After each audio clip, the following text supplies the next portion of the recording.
guys, a very good evening. Hi மக்களே, அனைவருக்கும் இனிய வணக்கம்.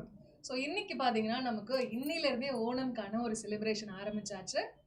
அது மட்டும் இல்லாமல் நமக்கு நாளைக்கு டீச்சர்ஸ் டேவும் இருக்கு. ஸோ அதுக்கு சேர்ந்து பார்த்தீங்கன்னா நம்ம ஆஃபீஸில் இன்னிலேருந்தே செலிப்ரேஷன் ஆரம்பிச்சதுனால தான் இந்த ஒரு அட்டையர்ல இன்னைக்கு இருக்கு. மேமோட ட்ரெஸ்ஸை பார்த்தாலுமே கண்டுபிடிச்சிருப்பீங்க. எஸ், இன்னைக்கு ஓணம் ஸ்பெஷல் ஃபெஸ்டிவல் இன்னைக்கு போயிட்டு இருக்கு ஆக்சுவலாக வந்துட்டு. ஸோ அதுக்காக தான் இன்னைக்கு பயங்கரமாக செலிப்ரேஷன்லாம் பண்ணிட்டு இருக்கோம். அண்ட் அது போக நமக்கு வந்திருக்கக்கூடிய நோட்டிஃபிகேஷனை பற்றியும் டிஸ்கஸ் பண்ணிடலாம் அப்படின்றதுக்காக தான் இன்னைக்கான கிளாஸ் வந்திருக்கோம். ஸோ IBBS RRBக்கான நோட்டிஃபிகேஷன் வந்தாச்சு சார். எல்லாரும் கேட்கறது என்னன்னா, நான் கிளர்க்குக்கு ப்ரிப்பேர் பண்ணணுமா இல்ல PO ப்ரிப்பேர் பண்ணட்டா, எது எனக்கு சூட் ஆகும்னு கேக்குறாங்க நிறைய பேர். ஆக்சுவலா இதை விட இன்னொரு டவுட் என்னன்னா, 2 போஸ்டிங்குமே அப்ளை பண்ணலாமா நிறைய பேர் கேக்குறாங்க. 2 போஸ்டிங் வந்து மொத்தம் 4 போஸ்டிங் நோட்டிபிகேஷன்ல வந்திருக்குது. 2 போஸ்டுக்கு அப்ளை பண்ணலாம், எல்லாருமே அப்ளை பண்ணலாம். 2 போஸ்டுக்குமே டிஃபரெண்ட் டேஸ்ல எக்ஸாம் நடக்கும், டிஃபரெண்ட் டைப் ஆஃப் அவங்களுக்கான போஸ்டிங் எல்லாமே. அதனால 2க்குமே அப்ளை பண்ணலாம். ஸோ அதுல தான் வந்து பாத்தீங்கன்னா ஒன்னு PO இன்னொன்னு கிளர்க். அதை பத்தி தான் இன்னைக்கு டிஸ்கஸ் பண்ண போறோம். ஓகே, ஸோ PO கிளர்க்ல சில இம்பார்ட்டன்ட் விஷயங்களை பத்தி நம்ம ஷேர் பண்ணலாம். Okay ma'am. ஃபர்ஸ்ட் பாத்தீங்கன்னா அப்ளிகேஷன் டேட்டை செப்டம்பர் 1 கரெக்டா நமக்கு ஆரம்பிச்சாச்சு. 21 வரைக்கும் நமக்கு டேட் கொடுத்துருக்காங்க. அண்ட் அதே மாதிரி பார்த்தோம் அப்படின்னா குவாலிஃபிகேஷனை பொறுத்த வரைக்கும் பார்த்தோம் அப்படின்னா 2 போஸ்டிங்க்குமே எலிஜிபிலிட்டி எஜுகேஷன்ல பார்க்கும்போது டிகிரி, ஏதாவது ஒரு பட்டப்படிப்பு டிகிரி முடிச்சிருந்தீங்க அப்படின்னா நீங்க எக்ஸாமுக்கு வந்து அப்ளை பண்ண முடியும். ஏஜை பொறுத்த வரைக்கும் POவை பொறுத்த வரைக்கும் 20 to 30 வயது வரைக்கும் இருக்கவங்க அப்ளை பண்ணலாம். அண்ட் அதே மாதிரி கிளர்க்கை பொறுத்த வரைக்கும் 20 to 28 பிளஸ் ஏஜ் ரிலாக்ஸேஷனும் இருக்குது. As per the government norms. OBCயா இருந்தா 3 ஆண்டுகள், SC STயா இருந்தா 5 ஆண்டுகள் சொல்லி அவங்க தருவாங்க. ஓகே, அது மட்டும் இல்லாமல் நமக்கு எக்ஸாம் டேட், ப்ரிலிம்ஸ்க்கான எக்ஸாம் டேட் ஆக்சுவலி இப்போ நமக்கு கொடுக்கல, மந்த் மட்டும்தான் சொல்லியிருந்தாங்க. ஆக்சுவல் எக்ஸாம் டேட் ஆனால் பார்த்தீங்கன்னா நமக்கு ஆனுவல் கேலண்டரில் தெளிவாக கொடுத்துருந்தாங்க. அதில் POக்கு பார்த்தீங்கன்னா நமக்கு நவம்பர் 22, 23 இருக்க போகுது. அண்ட் கிளர்க்குக்கு பார்த்தீங்கன்னா ப்ரிலிம்ஸ் கரெக்டாக 6 ஆரம்பிக்கிற மாதிரி இருக்கு. அண்ட் அதே மாதிரி மெயின்ஸ் எக்ஸாமுக்குமே அனுவல் கேலண்டர்ல அவங்க சொல்லிட்டாங்க. POவோட மெயின்ஸ் எக்ஸாம் வந்து பாத்தீங்கன்னா 28 டிசம்பர்ல நடக்குது. அண்ட் கிளர்க்குக்கு பாத்தீங்கன்னா 1 பிப்ரவரில நடக்குது. ஏன்னா POக்கு எக்ஸாம் நடந்ததுக்கு அப்புறம் இன்டர்வியூன்னு ஒரு ப்ராசஸ் இருக்கிறதுனால கொஞ்சம் ஏர்லியரா வைக்கிறாங்க. ஸோ கிளர்க்கு வந்து டைரக்டா அவங்க மெயின்ஸோட கட் ஆஃப் வச்சு கிளியர் பண்றதுனால 1 பிப்ரவரி கொஞ்சம் தள்ளி பின்னாடி வச்சிருக்காங்க ஆக்சுவலா வந்துட்டு. ஸோ எந்த வேலையா இருந்தாலும் எங்க போகணும்னாலும் நமக்கு, அதாவது ஓப்பனா ஒத்துக்கிறோமோ இல்லையோ, இந்த ஒரு விஷயம் நமக்கு ரொம்பவே மேஜரா அஃபெக்ட் பண்ணக்கூடிய ஒரு விஷயம். லைக் நம்மளோட டெசிஷனை தீர்மானிக்கக்கூடிய ஒரு விஷயம் என்னன்னா சேலரி. மேம் எவ்வளோ மேம் சம்பளம், எவ்வளோ கொடுத்தா நல்லா இருக்கும், இல்லை எவ்வளோ இதுக்கு போனா என்னால் எவ்வளோ மேனேஜ் பண்ண முடியும் அப்படின்றது கேட்டிங்க அப்படின்னா, நமக்கு கிளர்க்குக்கு போனீங்கன்னா பேசிக் பே அண்ட் அது பெனிஃபிட்ஸ் எல்லாமே சேர்த்து கையில் பார்த்தீங்கன்னா 35 to 37 கிடைக்கும், டிபெண்டிங் ஆன் த சிட்டி. எந்த சிட்டியில் உங்களுக்கு போஸ்டிங் இருக்கோ அதை பொறுத்து. இதுவே POன்றது பார்த்தீங்க அப்படின்னா, POக்கு வந்து பார்த்தீங்க அப்படின்னா 72 இருந்து 75,000 வரைக்கும் உங்களுக்கு சேலரி கிடைக்கும். இது இப்போ இந்த 2025க்கு அப்புறம் பார்த்தீங்கன்னா இட்ஸ் பேசிக் பே வந்து இன்க்ரீஸ் பண்ணியிருக்காங்க. ஸோ அப்போ வந்திருக்கக்கூடிய சேலரி. இதுக்கு முன்னாடி வந்து பார்த்தீங்க அப்படின்னா கிளர்க்குக்கு வந்து அரௌண்ட் 28 to 30 தான் கிடைச்சிட்டு இருந்தது. அண்ட் POக்கு வந்து பார்த்தீங்கன்னா அரௌண்ட் 65 to 70 தான் வந்துச்சு. பட் இப்போ இன்க்ரீஸ் பண்ணியிருக்காங்க ஆக்சுவலா வந்துட்டு. Okay sir. அப்புறம் வந்து ஒர்க் டைம். மேம் பேங்கிங்னு சொன்னாலே ரொம்ப ப்ரெஷராக இருக்கும், டார்கெட்டாக இருக்கும். 9 மணிக்கு தான் வீட்டுக்கு போகிற மாதிரி இருக்கும், 10 மணிக்கு தான் வீட்டுக்கு போகிற மாதிரி இருக்கும் அப்படின்னு நிறைய பேர் சொல்கிறாங்களே மேம், நான் எதை நம்புறது அப்படின்னு சொல்லி கேட்டுட்டே இருக்கீங்க. ஆமா, இது என்ன அப்படின்னா பேங்கிங்ல நிறைய பேர் வந்து உள்ள போனவங்களே வந்துட்டு ரொம்ப கதறுவாங்க. மேம் நைட் 9 மணி வரைக்கும் வந்து வேலை வாங்குறாங்க, வெளியவே விட மாட்டாங்க அப்படின்லாம் சொல்லிட்டு. ஆக்சுவலா வந்து அதை ப்ரெஷரா எடுத்துக்காம ரெஸ்பான்சிபிலிட்டி அப்படின்னு கூட சொல்லலாம். ஏன்னா வந்துட்டு crore கணக்குல ஒரு நாளைக்கு டிரான்சாக்ஷன் நடக்குது. ஜஸ்ட் ஒரு சைவர் தானே அப்படின்னு நம்ம எக்ஸ்ட்ராவா தட்டி விட்டா கூட அது மிகப்பெரிய பிரச்சனையா வந்து முடியும். ஸோ அது ரெஸ்பான்சிபிலிட்டி தானே தவிர ஒர்க் ப்ரெஷர்னு சொல்ல முடியாது. மற்ற பேங்கை கம்பேர் பண்ணும்போது நம்ம கிராம பேங்கை பொறுத்த வரைக்கும் பாத்தீங்க அப்படின்னா அங்க யூசர்ஸ், அங்க வரக்கூடிய அந்த பர்சன்ஸ் வந்து ரொம்ப கம்மியா தான் வருவாங்க. ஸோ டிரான்சாக்ஷனும் கம்மியா நடக்குங்கிறதுனால ஒர்க் டைமிங் வந்து காலையில எல்லா பேங்க் மாதிரியுமே 10 மணிக்கு தான் ஆரம்பிப்பாங்க. ஆனா ஈவினிங் வந்து பாத்தீங்க அப்படின்னா ஒரு 5:30, 6க்குலாம் வந்து கிளம்பிடுவாங்க. ஆக்சுவலா 5 o'clock பேங்க் முடியும். மேக்ஸிமம் 5:30, 6 அந்த டைம்லயே வந்து பாத்தீங்க அப்படின்னா கொஞ்சம் கிராம பகுதிகளில் இருக்கக்கூடிய பேங்க் எல்லாம் க்ளோஸ் பண்ணிட்டு கிளம்பிடுவாங்க. Both that clerk and PO 2 பேரும் ஒரே நேரத்தில் ஆக்சுவலா கிளம்புவாங்க. அதுதான் அதிசயமே ஆக்சுவலா வந்துட்டு. ஸோ என் ஃப்ரெண்ட் வந்து பாத்தீங்கன்னா ஃபர்ஸ்ட் போஸ்டிங் வந்து மதுரையில வாங்கினாரு. அவர் காலையில போய் அவர் தான் கடையை ஓபன் பண்ற மாதிரி பேங்க் ஓபன் பண்ணுவாரு. ஈவினிங் வந்து ஒரு 5:30 ஆச்சு அப்படின்னா எடுத்து க்ளோஸ் பண்ணி வச்சு எஞ்சி ஓடி வந்துருவாராமா. அந்த மாதிரிலாம் இருக்கு. என்னோட ஹஸ்பண்டோட தங்கச்சி பாத்தீங்கன்னா POவா ஒர்க் பண்ணாங்க. அவங்க என்ன சொல்லுவாங்கன்னா, அவங்க தான் ஃபர்ஸ்ட் போய் ஆரம்பிப்பாங்க, அவங்க தான் மூடியும் வைப்பாங்க. ஆனா கிளர்க்கு வேலை பார்க்குறவன் வந்து பொறுமையா நிதானமா 10 மணிக்கு 10:30 மணிக்கு வருவான், 5 மணி டான் ஆனதும் அப்படியே ஷட் டவுன் பண்ணி கிளம்பி போயிடுவான். ஆனா அது வந்து பிரைவேட் பேங்க், சரிங்களா? ஸோ நமக்கு ஐபிபிஎஸ் அதுவும் ஆர்ஆர்பி பேங்க் பார்த்தீங்கன்னா அந்த அளவுக்கு நமக்கு ஹெக்டிக்கா இருக்காதுன்றது நம்மளுடைய ஒரு மேஜர் ப்ளஸ் பாயிண்ட்னு சொல்லலாம். அடுத்தது எக்ஸாம் பேட்டர்ன். ஸோ எக்ஸாம் பேட்டர்னை பொறுத்த வரைக்கும் பார்த்தோம் அப்படின்னா கிளர்க் அண்ட் பிஓல ஒரு சின்ன ஒரே ஒரு ஸ்டெப் மட்டும் தான் டிஃபரன்ஸ் இருக்கும். ஸோ கிளர்க்கை பொறுத்த வரைக்கும் பிலிம்ஸ் அண்ட் மெயின்ஸ். பிலிம்ஸ் அப்படின்றது ஜஸ்ட் நீங்க மெயின்ஸ் உள்ள என்ட்ரி ஆகான என்ட்ரி டிக்கெட் மட்டும் தான், அது ஸ்கோரிங் பேப்பர் கிடையாது. மெயின்ஸ்ல நீங்க எடுக்க போற மார்க்கை வச்சு உங்களுக்கான ஃபைனல் போஸ்டிங் வந்து உங்களுக்கு அலாட் பண்ணிடுவாங்க. ஸோ மெயின்ஸோட மார்க் தான் நமக்கு ரொம்ப முக்கியமான ஒரு மார்க் அப்படின்னே சொல்ல முடியும். இதுவே பிஓ போனோம் அப்படின்னா அதே மாதிரி பிலிம்ஸ் வந்து மெயின்ஸுக்காக மட்டும்தான், குவாலிஃபை மட்டும்தான், ஒரு கட் ஆஃப் கொடுத்துருவாங்க, அதை கிளியர் பண்ணிட்டீங்கன்னா மெயின்ஸ் எக்ஸாம் எழுதலாம். ஆனா அடுத்து பாத்தீங்கன்னா மெயின்ஸ் அண்ட் இன்டர்வியூ இது ரெண்டுமே சேர்ந்து தான் பாத்தீங்கன்னா உங்களுக்கு ஃபைனல் கட் ஆஃப் விடுவாங்க. ஸோ மெயின்ஸ்ல நீங்க எவ்வளவு மார்க் வாங்குறீங்க, இன்டர்வியூல எவ்வளவு மார்க் வாங்குறீங்க, ரெண்டுமே அஃபெக்ட் ஆகும், சரிங்களா? ஸோ நிறைய பேர் என்னன்னா, மேம் நான் எனக்கு எல்லா குவாலிஃபிகேஷனும் இருக்கு, எல்லாமே நான் சூப்பரா பண்ணுவேன், ஆனா ஒருத்தங்க வந்து கேள்வி கேட்கும் போது எனக்கு கொஞ்சம் பதறிடும், எனக்கு வந்து அதை எப்படி அப்ரோச் பண்றது தெரியாது, என்ன பண்றது தெரியாது, அவங்க கிட்ட எனக்கு எல்லா டேலண்டும் இருந்தாலுமே எனக்கு அப்போ அந்த டைம்ல எனக்கு பேச வராது அப்படின்லாம் ரொம்ப யோசிச்சு ரொம்ப பயந்துட்டு இருந்தீங்கன்னா நீங்க கிளர்க்குக்கு கொஞ்சம் ரிலாக்ஸ்டா நிம்மதியா படிச்சுட்டு நிறைய கட் ஆஃப் கிளியர் பண்ணிட்டு போகலாம். பட் என்ன கேட்டிங்கன்னா பிஓ தான் நான் ப்ரிஃபர் பண்ணுவேன். உங்களால் முடியுதோ இல்லையோ ஒரு வாட்டி போய் உட்காந்து தான் பாருங்க, அப்படி என்ன தான் கேட்குறாங்கன்றத ட்ரை பண்ணி பாருங்க. பட் கண்டிப்பாக கிளர்க் அண்ட் பிஓ ரெண்டுத்துக்குமே போங்க. அண்ட் அதே மாதிரி மேம் இன்டர்வியூ தமிழ்ல நடக்குமா அப்படின்ற ஒரு கேள்வி வந்து நிறைய பேர் கேட்டுட்டே இருக்காங்க. தமிழ்நாடு கிராம வங்கி தான். ஸோ தமிழ்நாடு கிராம பேங்க் அப்படின்றதுனால இங்க வரக்கூடிய அந்த போர்டு மெம்பர்ஸ் உள்ள இருக்கக்கூடிய பேனல் மெம்பருமே வந்து பாத்தீங்க அப்படின்னா தமிழ் பேசக்கூடிய ஆட்கள் தான் உட்கார்ந்துருப்பாங்க. ஆனா கொஸ்டின்ஸை இங்கிலீஷ்ல தான் அவங்க ஃபர்ஸ்ட் கேட்பாங்க. இன்கேஸ் எனக்கு கொஸ்டினுக்கு பதிலாம் தெரியுது ஆனா எனக்கு கரெக்டான ஒரு வேலை சொல்ல தெரியல அப்படின்னா அவங்க கிட்ட அங்கேயே சொல்லலாம், சார் நான் இதை வந்து தமிழ்ல சொல்லட்டா அப்படின்னு ஒரு ரெக்வஸ்ட் பண்ணிட்டு நம்ம தமிழ்ல எக்ஸ்பிளைன் பண்ணலாம். மேம் இதுல ஒரு இன்ட்ரெஸ்டான ஒரு விஷயம் என்ன அப்படின்னா, நம்ம கூட ஒர்க் பண்ண ஒருத்தர் வந்து எஸ்பிஐல ஒர்க் பண்றாரு. அவரோட எஸ்பிஐ பிஓவோட இன்டர்வியூல ஆல்மோஸ்ட் 40 மினிட்ஸ் அந்த இன்டர்வியூ நடந்திருக்குது. ஆனா அதுல ஒரு 5 to 10 மினிட்ஸ் மட்டும் தான் இங்கிலீஷ்ல பேசியிருக்காங்க எஸ்பிஐ பிஓல. எஸ்பிஐ இன்டர்வியூல வந்து அதுக்கப்புறம் கிட்டத்தட்ட ஒரு 30 மினிட்ஸ் வந்து பாத்தீங்க அப்படின்னா கம்ப்ளீட்லி தமிழ்ல பேசியிருக்காங்க. அதுவும் பயங்கரமா வந்து கலாய்ச்சி பேசியிருக்காங்க. எதுவுமே வந்து டெக்னிக்கலா அவ்வளவு எல்லாம் போகல. ஒரு 5 to 10 மினிட்ஸ்லயே அந்த பையனோட இன்டெலிஜென்ட்டை வந்து செக் பண்ணிட்டாங்க. ஓகே நல்லா தான் பேசுறான், நல்லா இன்டெலிஜென்ட்டா தான் இருக்கான்றது அவங்களுக்கு தெரிஞ்சிருச்சு. ரெண்டாவது வந்து என்ன அப்படின்னா இன்டர்வியூல போய் உட்கார்ந்து நம்ம உருட்டக்கூடாது, அதுதான் ரொம்ப முக்கியம். தெரியல அப்படின்னா உண்மையா எனக்கு தெரியல அப்படின்னு நம்ம ஒத்துக்கணும். உள்ள போய் நம்ம ஏதாவது சொல்லி சமாளிக்கலாம் அப்படின்னா கண்டிப்பா மாட்டிக்கும்.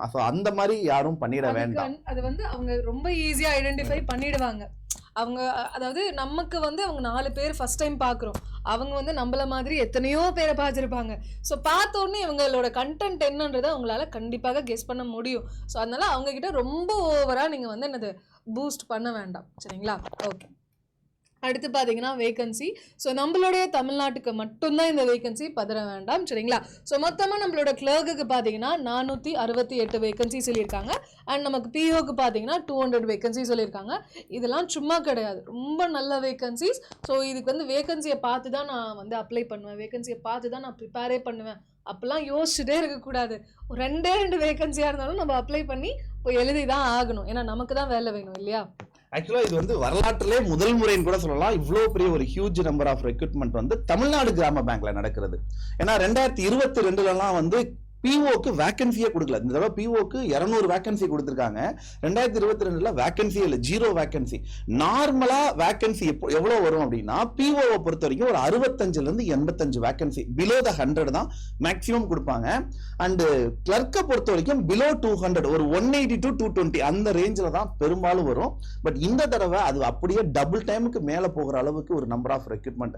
அண்ட் சொல்ல போனா கட் ஆஃப் போன தடவை வேகன்சி கம்மி, ஆனா கட் ஆஃப் வெறும் 40 மார்க், 80க்கு 40 தான் கட் ஆஃப்லாம் வச்சாங்க. ஸோ இந்த தடவை இன்னும் கட் ஆஃப்லாம் குறைய வாய்ப்பு இருக்கு. ஸோ நீங்க ஒரு பிகினரா இருக்கீங்க அப்படின்னா கூட இப்போ ப்ரிப்பரேஷன், நீங்க உங்களுடைய ட்ரெயினை இப்போ ஸ்டார்ட் பண்ணா கூட உங்களுடைய இடத்துக்கு கண்டிப்பா டெஸ்டினேஷன் வந்து ஈஸியா போய் சேர முடியும் உங்களால வந்துட்டு. ஸோ அவ்வளோ இருக்க பேங்க் எக்ஸாம்லயே ஈஸியஸ்ட் எக்ஸாம்னு சொல்லலாம். நீங்க சால்வ் பண்ணீங்கன்னா அப்படியே லட்டு மாதிரி கொஸ்டின் ஆன்சர் வந்துட்டே இருக்கும். அவ்வளோ நம்ம எனர்ஜியா சால்வ் பண்ணலாம். சூப்பரான ஒரு எக்ஸாம் அப்படின்னே கூட சொல்லலாம்.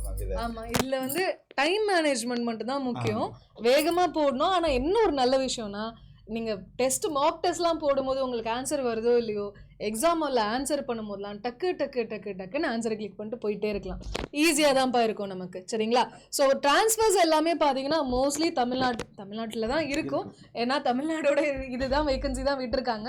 சரிங்களா? ஸோ நீங்கள் வந்து உங்களோட ப்ரிஃபரன்ஸும் கொடுக்கலாம். உங்களோட சொந்த ஊரில் உங்கள் வீட்டு பின்னாடி இருக்கக்கூடிய ஆஃபீஸில் கூட நமக்கு என்னது வேலை கிடைக்கிறதுக்கான வாய்ப்புகள் இருக்குது. அது வந்து depending on your preference and your mark, அதை பொறுத்து வேரி ஆகும். நிறைய பேர் இதுல இன்னொன்று கேட்குறது என்னன்னா, பொண்ணுங்களுக்குலாம் வந்து எப்படி சார் போடுவாங்க அப்படின்ட்டு. பொதுவாக பேங்க்னு கிடையாது, எல்லா இடத்துலையுமே இந்த வேக்கன்சிஸ் எப்படி ஃபில் பண்ணுவாங்க அப்படின்னா, முதல்ல பொண்ணுங்களுக்கு ப்ரிஃபரன்ஸ் கொடுத்து அவங்கள மேஜர் சிட்டிஸ்லையோ இல்லை அவங்க ஹோம் டவுன் பக்கத்துலையோ ஃபர்ஸ்ட் அவங்கள வந்து ஃபில் பண்ணுவாங்க. அதுக்கப்புறம் தான் வந்து பசங்களை வந்து ஃபில் பண்ணுவாங்க. சார் அது என்ன சார் பசங்களை மட்டும் இப்படி பார்க்குறீங்க அப்படின்னா, அது அப்படி கிடையாது. பட் அது வந்து ஒரு கம்ஃபர்டபிலிட்டி. அதாவது ஒரு பொண்ணுங்க இருக்காங்க அப்படின்னா லாங் தூரத்துக்கு அவங்க டிராவல் பண்ண முடியாது. ஒரு இன்டெப்த் ஒரு கிராமத்தில் சிங்கிள் பர்சனாக அவங்கள வந்து போடுறாங்க அப்படின்னா இங்கே மேனேஜ் பண்ண முடியாது அப்படின்றதுக்காக ஸோ ஒரு சப்போர்ட்டுக்கு ஒரு ஆள் கூட இருந்தால் நல்லா இருக்கும். இப்போ 2 கேர்ள்ஸ் இங்கே ஒர்க் பண்ணுறாங்க அப்படின்னா அவங்களுடைய கம்ஃபர்டபிலிட்டி நல்லா இருக்கும் அப்படின்றதுக்காக வந்து எப்போவுமே வந்து அப்படி வந்து அவங்க வந்து சூஸ் பண்ணுவாங்க. ஸோ பெரும்பாலும் வந்து பொண்ணுங்களுக்கெல்லாம் வந்து அவங்க ஹோம் டவுனில் வந்து கிடைக்க வாய்ப்புகள் இருக்கு, அவங்க டிஸ்ட்ரிக்ட்ல கிடைக்க வாய்ப்பு இருக்கு அப்படின்னே கூட நம்ம சொல்லலாம். பசங்கன்னா எங்கனாலும் எந்த சிச்சுவேஷனாலும் சமாளிச்சுப்பாங்க அப்படின்ற ஒரு நம்பிக்கையில தான். கரெக்ட் தான். அண்ட் கேரியர் growth ஆக்சுவலாக வந்து நீங்கள் உள்ளே போறீங்க அப்படின்னா நீங்கள் கிளர்க்கில் போனாலும் சரி இல்லை ஸ்கேல் 1 ஆஃபீஸர் அப்படின்னு சொல்லக்கூடிய அசிஸ்டன்ட் மேனேஜரில் போனாலும் சரி, எப்படினாலும் 3 இயர்ஸுக்கு ஒரு தடவை உங்களுக்கு எக்ஸாம்ஸ் கிளியர் பண்ணி அண்ட் எக்ஸாம்ஸ் எழுதி நீங்கள் ப்ரமோஷனில் போயிடுவீங்க. அதாவது போகணும் அப்படின்லாம் கட்டாயம்லாம் கிடையாது. உங்கள் மேனேஜர் உங்கள் டிவிஷனல் மேனேஜர் வந்து நீ எழுதி தான் ஆகணும்ப்பா அப்படின்னு சொல்லி உங்களை எழுத வச்சு பாஸும் போட்டு விட்டுருவாங்க ஆக்சுவலாக வந்துட்டு. ஸோ நீங்கள் உட்காந்துட்டு கிளர்க்குலாம் அடம்பிடிச்சு நான் இதை விட்டு தாண்டி போக மாட்டேன் அப்படின்னு அடம்பிடிச்சு உட்கார்ந்துருந்தா மட்டும்தான் நீங்க அந்த இடத்துல உட்கார்ந்துருக்க முடியுமே தவிர மற்றபடி நீங்க வந்து ஆக்சுவலா நீங்க மேல போயிடுவீங்க. ஸோ நீங்க வந்து ஃபர்ஸ்ட் நீங்க ஆஃபீஸ் அசிஸ்டன்ட் நம்ம சொல்லக்கூடிய மல்டி பர்பஸ் கிளர்க் நம்ம பேசணும் பாத்தீங்களா, அந்த போஸ்டிங்ல உள்ள போனீங்கன்னா அதுக்கு அடுத்த போஸ்டிங் தான் அந்த ஆஃபீஸர் ஸ்கேல் 1 அப்படின்னு சொல்லக்கூடிய போஸ்டிங். அதை வந்து ப்ரொஃபஷனரி ஆஃபீஸர் அப்படின்னு நம்ம சொல்லுவோம். இல்லை டைரக்டா நீங்க இங்க போனாலுமே அடுத்தடுத்த ஸ்டேஜ் எல்லாம் ஒண்ணுதான் ஆக்சுவலா வந்துட்டு. ஸோ ப்ரொஃபஷனரி ஆஃபீஸரும் அசிஸ்டன்ட் மேனேஜரும் வேறையா அப்படின்னு கேட்டீங்க, ஸ்கேல் 1 ஆஃபீஸரும் இந்த அசிஸ்டன்ட் மேனேஜரும் வேறையான்னு கேட்டீங்கன்னா ஆமா. ஏன் அப்படின்னா ஆக்சுவலாக வந்து இந்த ஸ்கேல் 1 உள்ள போகும்போது உங்களுக்கு ஒர்க்கே தெரியாது. ஸோ ஃபர்ஸ்ட் நீங்க உள்ள போகும்போது டைரக்டா உங்களை கூட்டிட்டு கொண்டு போய் அசிஸ்டன்ட் மேனேஜர் சீட்ல உட்கார வச்சிட மாட்டாங்க. ஆல்மோஸ்ட் 6 மந்த் டு அந்த 1 இயர் வந்து நீங்க லேர்னிங் பீரியட். ஆக்சுவலாக உங்களை வந்து அங்கே பேங்க்ல என்ன வேலையெல்லாம் நடக்குதுன்னு சொல்லி எல்லா இடத்துலையுமே உட்காந்து நீங்க வேலை பார்ப்பீங்க.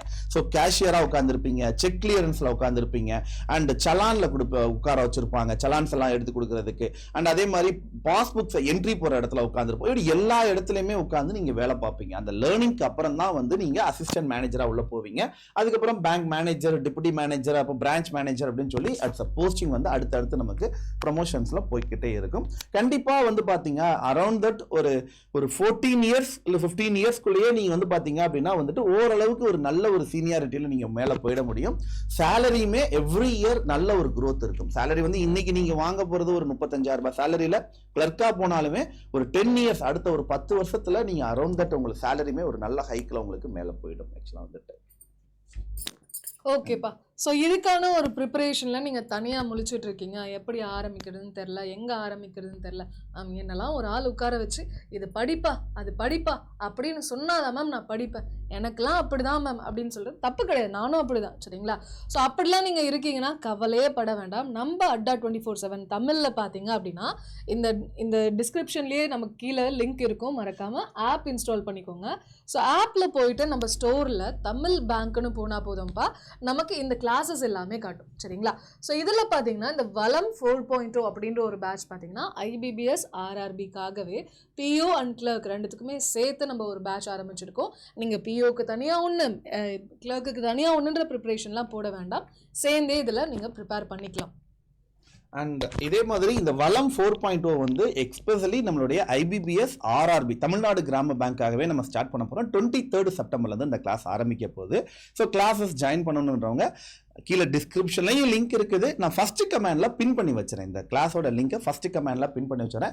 கிளாஸ் வந்து பார்த்தீங்கன்னா பைலாங்குவல் தான், தமிழ் அண்ட் இங்கிலீஷ்ல தான் உங்களுக்கு இருக்கு. ஏன்னா எக்ஸாமே உங்களுக்கு வந்து பைலாங்குவல் தமிழ் அண்ட் இங்கிலீஷ்ல தான் நீங்க எக்ஸாம் எழுத போறீங்க. அதனால நம்ம கிளாஸுமே வந்து பார்த்தீங்க அப்படின்னா இப்போ நான் உங்கள்கிட்ட எப்படி பேசியிருக்கோம் இப்படி தான் கிளாஸுமே இருக்கும்.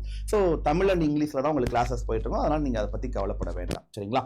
அண்ட் நீங்க என்ன பண்ணலாம் அப்படின்னா லைக் யார் எடுப்பாங்க எப்படி எடுப்பாங்க அப்படிலாம் பயமா இருந்துச்சுன்னா கீழே போங்க, இங்கே ப்ளே டெமோன்னு இருக்கும். அவங்க அந்தந்த ஸ்டாஃபோட வீடியோஸை நீங்கள் என்ன பண்ணிக்கலாம், டெமோவாக பார்க்கலாம். அது இல்லாமல் நமக்கு ஸ்டடி பிளான் அப்படின்றது இங்கே தெளிவாக கொடுத்துட்டாங்க. இதை போய் பார்த்தீங்கன்னா என்னைக்கு யார் ஆரம்பிக்கிறாங்க, எந்த டாபிக் ஆரம்பிக்கிறாங்க, எவ்வளோ நாளில் முடியுது, ப்ரிலிம்ஸ்குள்ளே இது முடியுதா, மெயின்ஸ்குள்ளே முடியுதா அப்படின்றதெல்லாம் நீங்கள் என்ன பண்ணிக்கலாம், வெரிஃபை பண்ணி பார்த்துக்கலாம். சரிங்களா? உங்களுக்கு ஆப்டாக இருக்கக்கூடிய மாதிரி ப்ரிலிம்ஸ் அண்ட் மெயின்ஸ் டேட்டெல்லாம் கன்சிடர் பண்ணி தான் பார்த்தீங்கன்னா இந்த ஸ்டடி பிளான் போட்டிருக்கோம். ஸோ உங்களுக்காகவே கியூரேட் பண்ணப்பட்ட ஒரு பேட்சை, இதை மிஸ் பண்ணிடாதீங்க. சரிங்களா? அண்ட் அதே மாதிரி ஸ்டார்டிங்ல வந்து பாத்தீங்க அப்படின்னா ஒரே நேரத்துல எல்லா கிளாஸையும் கம்ப்ளீட் பண்ணி விட்டுறக்கூடாது. ஒரே நேரத்துல எல்லா ஃபேக்கல்ட்டியும் ஒன்னா எடுத்து உங்களை புஷ் பண்ணக்கூடாது அப்படின்றதுக்காக தான் கொஞ்சம் கொஞ்சமா வந்து கிளாஸஸ் வந்து ஸ்டார்ட் பண்ற மாதிரியும் நாங்க பிளான் பண்ணுவோம். எல்லா பேட்சுமே நார்மலா அப்படிதான் பிளான் பண்ணுவோம். ஃபர்ஸ்ட் ஸ்டார்டிங்ல ஒரு ஃபேக்கல்ட்டியோ இல்லை 2 ஃபேக்கல்ட்டி தான் கிளாஸ் ஸ்டார்ட் பண்ணுவாங்க. அப்புறம் போக போக ஏன்னா உங்களுக்கு பிக்கப் டைம் அப்படின்னு ஒன்று இருக்கும். எடுத்த உடனே எல்லாரும் வந்து டக்கு டக்கு டக்குன்னு எல்லாத்தையும் வந்து அடாப்ட் ஆகி படிக்க முடியாது அப்படின்றதுனால தான் ஸோ உங்களை அடாப்ட் கொண்டு வரணுன்றதுக்காக கொஞ்சம் கொஞ்சமா நான் கொடுப்போம். ஸோ அதனால நீங்க அதை பத்தி பயப்பட வேண்டாம். ஒரே நேரத்தில் மொத்தமா படிக்கணுமோ அப்படிலாம் நீங்க பயப்படவே வேண்டாம். ஸோ கொஞ்சம் கொஞ்சமா நம்ம லேர்ன் பண்ற மாதிரி தான் ஸ்டடி பிளானருமே போட்டிருக்கோம். ஸோ ஈஸியா நம்ம கிளியர் பண்றதுக்கான இட்ஸ் ஈஸியஸ்ட் வே அப்படின்னே சொல்லலாம் இதை. ஸோ இப்போ ரைட் நவ் நமக்கு ஓணம் ஆஃபரும் இருக்குது. அது மட்டும் இல்லாமல் நமக்கு டீச்சர்ஸ் டே ஆஃபரும் இருக்கிறதுனால ஒன்று Y350 அப்படின்ற கோட் அப்ளை பண்ணுங்கள், அல்லது சார் Y249 கூட அப்ளை பண்ணுங்க. இந்த 2 கோட்ல எது அப்ளை பண்ணாலும் உங்களுக்கு ஆஃபர் சேம் தான். பட் யூஸ்வலாக இருக்கிறத விட நமக்கு 25% ஆஃப் இருக்கு இந்த ஒரு செலிப்ரேஷனுக்காக. சரிங்களா? ஸோ மிஸ் பண்ணிடாதீங்க, இந்த ஒரு கோடை அப்ளை பண்ணிக்கோங்க. அண்ட் மறக்காம எங்களை லைவ்ல பாருங்க. சரிங்களா? உங்களுக்கு ரொம்பவே யூஸ்ஃபுல்லாக இருக்கும். நம்ம செஷன்ல பார்க்கலாம். ஓகே, பாய் பாய் பாய். தேங்க்யூ.